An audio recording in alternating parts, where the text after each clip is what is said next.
ఏట్రా అలా పీక్కుంటానువా? ఏకలాయ్ మొదటికెళ్ళి బండలు తేడా తీయట్లేదా? ఎప్పుడు పోయేస్తా అన్న మేస్తే నన్ను తిడతా అంట. నీకు ఆడమాగే తేడా తెలియదా? మొదటికలకి బండలకి ఏడు తేడా తెలుతుందా?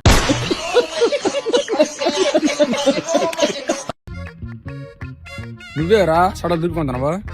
ఈడు ఎక్కమండి మొక్క ఎక్కానరా, ఎక్కితేనేమో దానికి సేవలు ఉన్నాయని నాకు తెలీదు. కమ్మడి కన్నా అయితే సేవలు మొత్తం నాకు పడిపోని మొత్తం డైలు తీరు కరిసేస్తాను. సీనన్న కత్తి పొద్దున్నేదిరా, నీలాగే పిడి కూడా చిన్నదిరా, పెద్దది అయిపోయించాలరా. నీది ఉందిగా చేసే. బల్ల కూడా చిన్నదిరన్న, పెద్ద చేయించాలి. నీ సీట్ ఏటు చిన్నదేటు శాట్ అంత ఉంది, అదేం సరిపోద్ది. మీకు ఏ పని లేదట, ఎప్పుడు చూసి ఏదో ఒకటి అనుకుని ఉంటారా? సరేగానే 10 రోజులు నా పెళ్ళి ఉంది, మీ ఇద్దరు తప్పకుండా రండి. ఫస్ట్ హ్యాండ్లా సెకండ్ హ్యాండ్లా? అదేంట్రా ఫస్ట్ హ్యాండ్లు సెకండ్ హ్యాండ్లు? ఫస్ట్ అంటే లవ్ మ్యారేజ్, సెకండ్ అంటే అరేంజ్ మ్యారేజ్. నువ్వేట్రా బాబు సుమా అని పెళ్లి చేసుకుంటే నువ్వు అసభం మాట్లాడుతాను. ఫోన్లో కానీ ఫస్ట్ హ్యాండ్లా సెకండ్ హ్యాండ్లా?